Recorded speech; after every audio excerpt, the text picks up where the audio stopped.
deixa, muito claro que cada vez mais o racismo se reinventa, e a gente precisa estar atentos para isso. Passar a palavra agora para Juarez Xavier, da Unesp. Bem, bom dia a todas, todos e todas. Meu nome é Juarez, me autodescrevendo. Sou um homem preto, tenho cabelo embranquecido pelo tempo. Já vivi mais tempo que meu pai viveu. Morreu mais cedo do que eu, assassinado. Tenho aqui à minha esquerda, sempre à esquerda, esse moleque. O Acácio. A gente se conhece há muito tempo. Ele chegou na PUC e eu gosto de brincar que ele foi meu calor. Eu já tinha passado pelo DCE, fiz muitas coisas boas, então. À minha direita, a Débora, que é a minha supervisora, depois eu falo um pouco sobre isso. Minha mulher pretinha, camarada, querida, amiga e tal. E vou falar um pouco sobre a minha percepção da universidade sobre as políticas de ação afirmativa. Eu não vou falar em nome da Unesp, porque eu não sou mais presidente da Comissão de Heteroidentificação. Adotei essa comissão, fui presidente dessa comissão de 2016 a 2020 e tive um período muito privilegiado entre 2017 e 2020, porque era assessor da reitoria da universidade. Então, eu tive um momento muito importante. Queria ter saído da Comissão de Heteroidentificação, mas como minha filha é sempre negra, eu sou um homem sem vergonha. Eu não consegui abandonar uma paixão antiga para ter uma paixão nova. Mas com certeza vou fazer isso esse ano. Eu saio da Comissão de Heteroidentificação e eu fiz um pacto com a minha supervisora que eu não vou adoecer nessas loucuras da universidade. Eu tenho muitos anos para viver ainda. Eu sou um jovem, eu tenho 64 anos, quero chegar até 80 no mínimo. O Acácio já lembrou uma coisa muito legal, tem uma fala que é um Muriqui de Exu, que diz que ele acertou um pássaro ontem com a pedra que atirou hoje. É uma sofisticação dos Yorubás, que fala sobre a possibilidade da reversibilidade de tempo. Mas tem uma sacada legal, essa frase, que as pessoas perderam um pouco essa dimensão. Ela significa dizer que tudo que eu faço hoje foi implicado ontem, significando que eu sou responsável por aquilo que foi feito antes de mim. Por isso, mais uma vez, uma referência à professora Eunice e ao Frei Davi. Eu tenho tido a oportunidade de conviver com eles esse período todo, aprendido bastante. Suportando, né? Não, suportando não, porque a gente até teve uns atritos legais, Eu recordo que o Frei Davi chegava lá e falou, pô, Frei Davi, não bate nisso que a gente está resolvendo isso, bate nisso que é legal. E era muito interessante isso, Mas eu acho legal essa ideia, nós somos responsáveis por esse processo. Assim como o Acácio, também não vou me ater aos dados e números, por uma razão muito simples, muito simples. Eu acho que às vezes a gente se apega a uma questão, fica discutindo aquilo e a gente perde a dimensão da floresta. Nós temos que discutir a floresta, e não a árvore. Eu acho que a política da árvore a gente vai discutir no dia a dia, no cotidiano. Então, a minha ideia é que a gente fale um pouco sobre esse processo todo que nós estamos discutindo nesses últimos anos, da qual todos nós fomos participar. É uma coisa maluca, assim, a gente foi para a rua, reivindicou, a gente aprovou a lei e a gente tem que aplicar a lei. Aplicar a lei por um prejuízo brutal para a nossa carreira acadêmica pessoal, brutal para a nossa saúde mental, brutal para a convivência com as pessoas que nós amamos. E só fazemos isso por uma característica comum a nós quatro que estamos aqui nessa mesa, não sei os demais, mas nós já somos todos macumbeiros. Somos todos macumbeiros, Tem me ajudado, Xangô, algum Oxum, todos nós, os vindices todos, fazemos essas coisas, por isso que nós temos saúde mental para isso. Então, vou diretamente fazer a discussão que eu me proponho a fazer. Quando nós discutimos a necessidade de política pública de ação afirmativa no singular, logo na emergência do movimento negro unificado contra a discriminação racial em 1978, nós tínhamos um objetivo muito preciso para a política pública. A política pública de ação afirmativa era para reduzir brutal aniquilamento da população negra sendo processado no pós-abolição no Brasil. Ponto. Era esse o objetivo da política de ação afirmativa. Era isso. Não era ter mais jovens negros na universidade, não era ter mais advogados negros, não era ter mais jornalista negro, não era ter mais professores negros. A ideia é paralisar o processo de aniquilamento sistemático contra a população negra. E acho importante a gente lidar com isso para não cair na falácia de que a política pública adotada na universidade atingiu seus objetivos, porque tem mais jovens pretos na universidade. Nunca foi esse o objetivo. E acho que nós não podemos cair nessa falácia. Nós afirmamos isso em 78, reafirmamos em 1988 na Assembleia Nacional Constituinte, reafirmamos no primeiro Encontro Nacional de Entidades Negras em 1991 e reafirmamos em 1995 a entregar uma carta de princípios e objetivos de política pública a então presidente da República, Fernando Henrique Cardoso, dia 20 de novembro de 1995. Muitos de nós estávamos lá. Ao apresentar esse documento e exigir a constituição do Grupo de Trabalho Interministerial, nós queríamos discutir essa questão fundamental, que nós temos como objetivo fundamental no nosso projeto a redução e a eliminação do aniquilamento da população negra. A primeira questão que eu acho importante para a gente discutir. Uma segunda questão, e não é nenhuma crítica a quem está discutindo dados e números e as árvores, me chama a atenção. Tenho conversado isso muito com as pessoas próximas do meu círculo de debate. Nós temos, nos últimos anos, nos especializado em explicar o racismo. A partir da sua exterioridade. A cada 23 minutos um jovem negro morre. Nós falamos isso toda hora. O processo de encarceramento da juventude negra, a cada 4 pessoas encarceradas, 3 são negras. Nós falamos muito sobre isso, sobre a aparência da violência e da brutalidade do racismo. Mas isso nos faz perder o debate sobre a essência do racismo, a compreensão da dinâmica do racismo. Então, ao invés de discutir essas exterioridades, nós vamos discutir a essencialidade do racismo. O que é essencial no racismo? O processo de aniquilamento, sem que haja nenhum tipo de ação contrária por parte da sociedade. Pelo contrário, parte da sociedade aplaude esse processo. Essa que é a questão do racismo. É isso que nos interessa fazer a discussão. Na universidade, nós também queremos fazer a mesma coisa. Acho importante a gente discutir o número de ingressos, quantos alunos, onde eles estão entrando, quais são as condições que eles se encontram, mas é importante a gente fazer a discussão sobre os impactos na dimensão epistêmica, teórica, metódica, ética, deontológica da universidade, porque nós estamos disputando um projeto político de poder. Projeto político de poder. Nós não queremos jovens negros na universidade fazendo a gestão do capital no futuro. Já basta aquele que assumiu até pouco tempo atrás a Fundação Cultural Palmares. Não é esse tipo de negro que nós estamos lutando para colocar na universidade e pensar políticas públicas. Mesmo porque esse não é negro. Do ponto de vista da sua ação política, não é negro. Negros, como dizia Solano Trindade, são os meus irmãos que estão irmanados na luta política contra o racismo. Para esse eu tenho um poema do tamanho do Nilo. Os outros não. Então é importante discutir isso. Nosso objetivo não é ter tais pessoas na universidade. O que tem nos dado um trabalho brutal. Todos os negros que estão aqui na universidade são professores, todos. Tem como eu. Participam pelo menos 16 comissões, um monte de comissão, em especial de permanência estudantil. Temos no mínimo 18 orientandos de doutorado, de mestrado, de graduação, porque nós chamamos esses jovens, eles estão abandonados no sistema. Não há professores suficientes para poder orientar tais meninos e tais meninas que chegam sedentos do processo. Ontem eu me preparei ontem, falei assim, não vou, aceitei.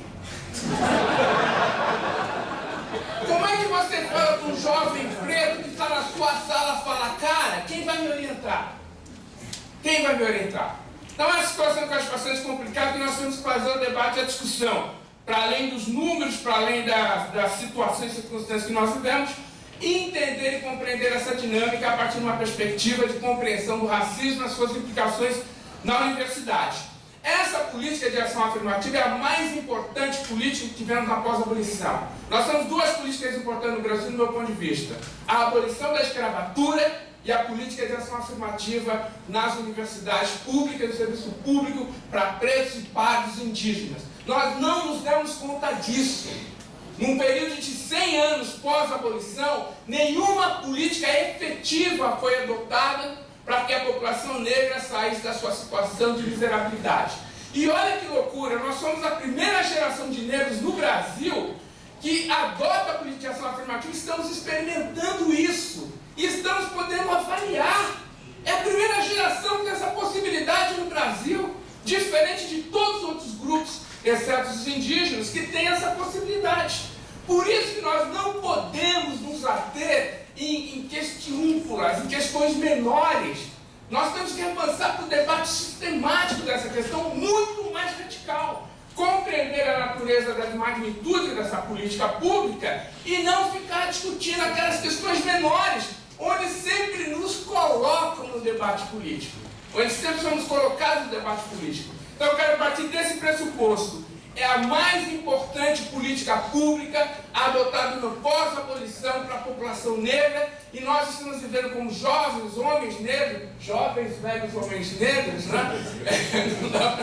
Se a minha filha atacar, ela puxa minha orelha, ela fala, pô, tá reivindicando, você quer? Pô, não é isso não, neguinha, ela tá assistindo, não é isso não, não é isso não. É do Oxum, eu não brigo com mulher do Oxum, não é isso não. Eu sou velho. Mas é uma oportunidade nova que nós temos para poder fazer essas discussões no debate enquanto estamos vivos. E isso eu acho bastante importante e fundamental. Por que é importante? Primeiro, que ela denunciou as pré-condições de construção dessa monstruosidade que é o Estado brasileiro. Denunciou essas situações e circunstâncias. 3 em especial. Denunciou a ideia da descartabilidade humana da população negra. Esse é um fator fundamental, decisivo para compreender a dinâmica desse país. Não entendeu isso, não entendeu o racismo. Eu até estava comentando com uma amiga minha, jornalista da Globo News, ela falou, porra, o cara foi lá, pisou no pé do outro, tal. Isso é racismo estrutural. Eu falei, pô, para com isso. O racismo estrutural é o aniquilamento. Vamos parar com essa banalidade. Vamos parar com essa banalidade. Não entendeu isso, não entendeu a natureza do racismo. Você que já andou pela África, no apartheid, por exemplo, da África do Sul, a gente entende o que é segregação. Né? A gente entende, está explícito. Quem andou pelo sul dos Estados Unidos, no Jim Crow, nós entendemos isso. Mas nós temos que entender que isso se reproduz no Brasil e entender a natureza desse processo.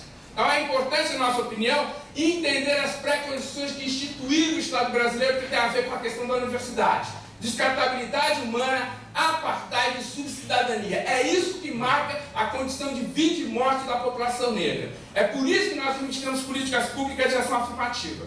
Essas pré-condições, elas fundaram, estruturaram e replicam a brutalidade radical em todas as instituições tangíveis e intangíveis do Estado brasileiro. Todas. Inclusive na universidade, que teve como pressuposto fundamental o racismo para fundá-la, estruturá-la e replicá-la.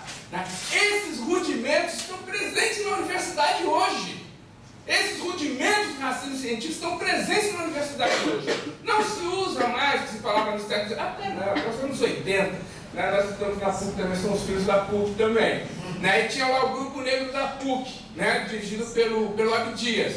E uma das coisas que a gente discutia era o seguinte: como é que na prática cotidiana da ação política a questão do racismo se expressava na universidade? Mas se expressa hoje também. Né? Quando alguém fala sobre a excelência de um trabalho, sobre o mérito do trabalho, na pós-graduação, por exemplo, as distribuições de recursos de permanência se faz a partir do mérito e não a partir da necessidade. Né? Isso não é política de permanência, na minha opinião. E é tudo muito bem aceito. Tudo muito bem aceito. Então nós temos uma situação de fundação, estruturação e replicação do racismo em todas as instituições tangíveis e intangíveis da sociedade brasileira. Nos mecanismos de persuasão e nos mecanismos de coerção. Né? Em todos os mecanismos do Estado brasileiro de coerção. Polícia Militar, 13 de maio de 1809, né? Guarda Nacional em 1831, né? Os mecanismos de persuasão, a fundação da Escola de Medicina em 1808 em São Paulo, em Rio de Janeiro e na Bahia, em Salvador, né? A instituição da imprensa em 1808, né? A presença da expedição francesa em 1816, a Constituição de 1824, a Constituição de 1891, a Constituição de 1934, a Constituição de 1937, a Constituição de 1946, a de 67, rompida em 1988. Então há todo um processo de fundação, estruturação e replicação do racismo, que implicou a fundação de um Estado patriarcal, segregacionista e supremacista racial branco, em todas as instituições. Alguém tem coragem de negar que a universidade não é isso? Que é patriarcal, segregacionista e supremacista racial branca? Né? É esse o pressuposto, na minha opinião, da política pública na universidade. Temos partido, na minha opinião, desse pressuposto. É um espaço de reprodução patriarcal, segregacionista, supremacista racial branco, naquilo que nos interessa. A universidade replica essa dimensão. Por isso nós adotamos um critério para estudar essa realidade. Nós queremos avançar para uma metódica para compreender esse modelo de universidade e a situação que nós nos enquadramos. A universidade não é um ente mítico, ela reproduz essa dimensão e nós estamos tentando, com a supervisão da Débora, num projeto aí de pós-doutorado, com os meus colegas do nosso grupo de pesquisa que estão aí, né, avançar na construção de uma metódica para que a gente possa fazer a leitura dessa mudança na universidade. Para a gente poder compreender, não explicar, compreender o que está se processando na universidade. Nós apropriamos de um conceito desenvolvido pelo professor Milton Santos, num livro lançado em 2001, chamado Uma Outra Globalização. O professor Milton Santos vai dizer o seguinte: há tão complexo o processo de globalização que existem 3 globalizações numa. Para entender a globalização, tem que entender essas 3 globalizações numa. Uma é a globalização da perversidade, da destruição, da monstruosidade, outra da fabulação, né, e outra das possibilidades. Na nossa opinião, nós estamos vivendo uma situação, em função dessas mudanças de política pública, 3 universidades numa. 3 universidades numa. Nós estamos experimentando nas nossas instituições de ensino 3 universidades numa, a partir da provocação da política de ação afirmativa adotada por algumas instituições em 2012, mais tarde em 2013, 14, 16 e assim sucessivamente. E são essas 3 universidades que nós temos que pensar. A primeira, e eu sou absolutamente responsável por essa irresponsabilidade. A Débora tem me conduzido da melhor forma possível, mas eu sou responsável por essa irresponsabilidade. A primeira universidade da perversidade é a universidade que vive do rudimento do racismo científico da universidade instituída, pelo ensino superior instituído no século XIX. Essa instituição, ela vive ainda nas nossas instituições universitárias, né? Essa é a prática do processo, né, do racismo científico, né? Vive no debate instituído nas universidades, na minha opinião. Quero pegar um exemplo que para mim é clássico dessa situação. Há uns anos atrás tivemos um caso de racismo na nossa universidade. Os alunos picharam no banheiro palavras ofensivas à população negra. Uma senhora, servidora, terceirizada, deu uma entrevista para a Rede Globo de Televisão do interior de São Paulo, dizendo: me chamam de negra suja, mas eu limpo a sujeira dessas pessoas. Na semana seguinte, emporcalharam um banheiro e escreveram: limpe de novo, negra suja. Isso vige nas instituições, no dia a dia, às vezes de forma brutal, mas outras vezes de forma mais sutil.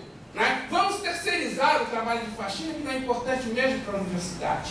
Né? E isso está no cotidiano. Segurança foi isso, motorista é isso. Não é essencial. Onde estão os negros na universidade, então nós podemos terceirizar, em condições assim, de absoluta precariedade. Né?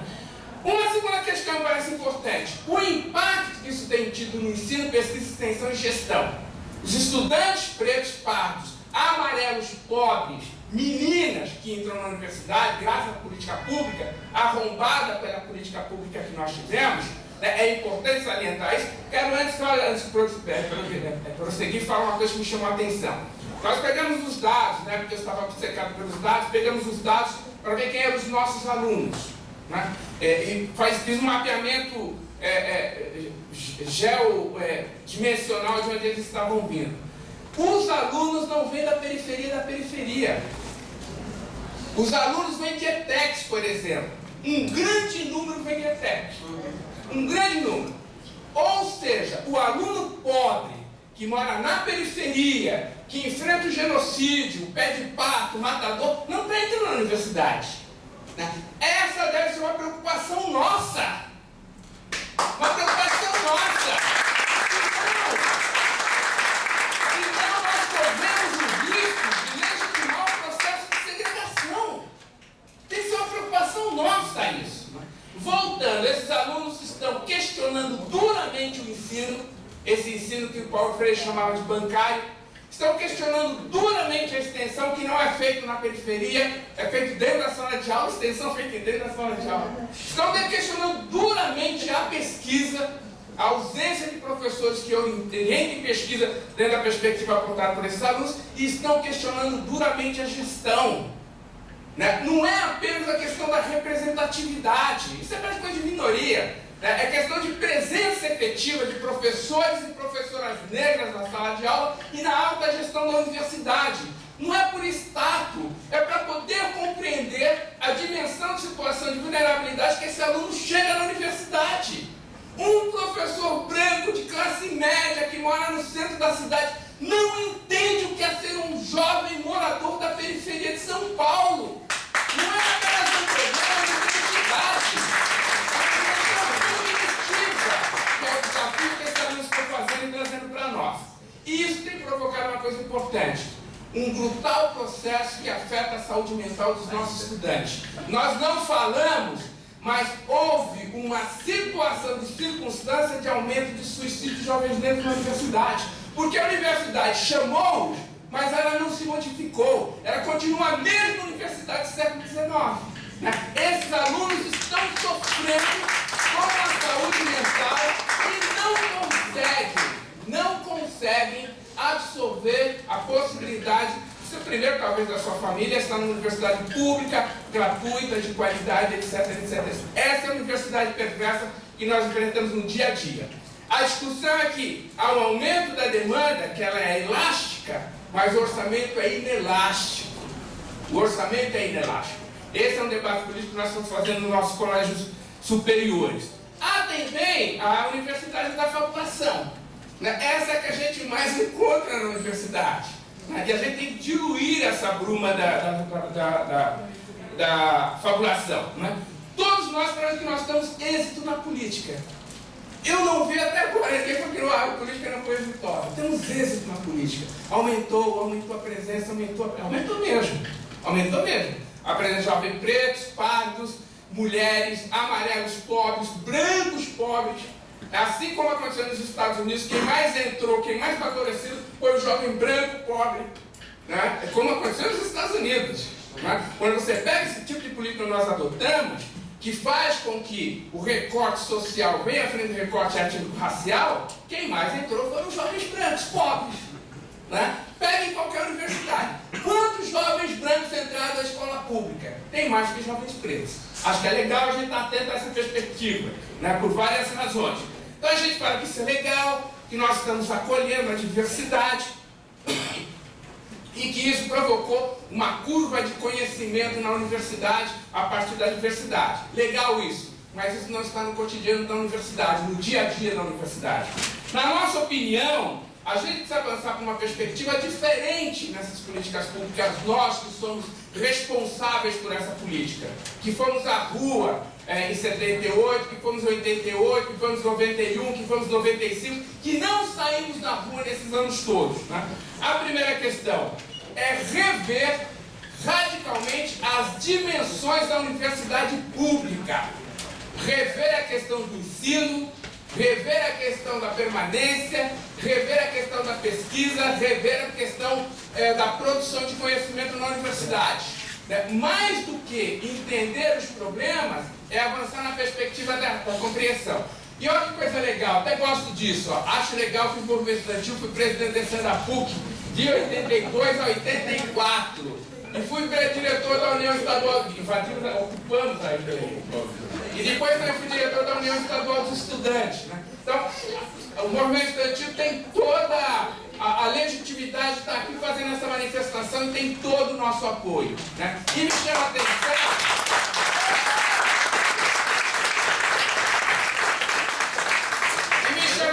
que um movimento generoso como esse, nós também pretos somos minorias. Né? Me chama a atenção. Né? A gente tem que, de fato, arrombar esses processos todos por várias razões. Né? Encerrando, que eu já passei do meu tempo, o que serve, o que fica dessa reflexão que nós estamos fazendo? 4 desafios. Quero propor para a gente pensar juntos 4 desafios. O primeiro desafio é o desafio epistêmico. Nós estamos na universidade não para reproduzir passivamente a forma de produção de um conhecimento classificado por nós, por ser patriarcal, segregacionista, supremacista racial branco. O desafio na universidade é a disputa epistêmica. A disputa epistêmica. Entender a compreensão epistêmica daquilo que nós estamos fazendo na universidade. Uma segunda questão é o desafio teórico. Desafio a vocês pegarem qualquer plano de aula, de qualquer disciplina, de qualquer universidade pública e fazer uma pesquisa sobre as referências bibliográficas. As referências bibliográficas são de homens brancos dos Estados Unidos e da Europa. Não tem indígena, não tem negro, não tem latino-americano, não tem gays, não tem lésbica, não tem trans, não tem nada, só tem homens brancos. Fazer essa disputa teórica é importante. É extremamente fundamental por várias razões. Por várias razões. O terceiro desafio que nós temos é metódico. Esses jovens que entram na universidade agora, há 50 anos, era considerado objeto de estudo. Pretos, pardos, indígenas, mulheres, gays, lésbicas, trans, pobres, eram considerados objetos de pesquisa, objeto de estudo. E são esses grupos que hoje entram na universidade numa revolução iniciada nos anos 60. O nosso desafio é metódico, é compreender essa mudança profunda que há entre você ser objeto de pesquisa e ser sujeito da produção de conhecimento.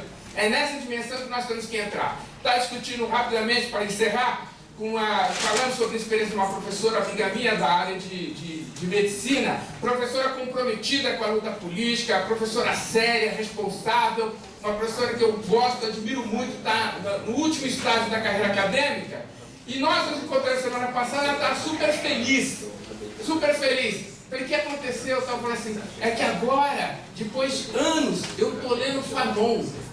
Ela é especialista em psiquiatria. Uma aluna que ela está orientando em iniciação científica do primeiro ano deu para ela a possibilidade de conhecer Fanon. Então é um desafio que me parece bastante importante e significativo. Por último, o desafio que nós temos, um grande desafio, na minha opinião, é ético-deontológico. Diante de todas essas mudanças, a universidade ainda insiste em pensar na lógica da falsa neutralidade axiológica da pesquisa científica. Se de fato ela fosse neutra, nós não teríamos uma ciência que é branca, segregacionista, masculina e supremacista racial branca. Então fazer esse enfrentamento é fundamental, em especial na universidade pública. A universidade pública precisa ser pública, gratuita, democrática, acolhedora e inclusiva. Então eu acho que esses desafios são importantes. Nós temos um desafio intelectual importante para fazer na universidade. Desculpa, intelectual não. Nós temos um desafio político para fazer na universidade. E esse desafio implica nesses desafios epistêmicos, teóricos, metódicos e ético-deontológicos. É isso. Uhul!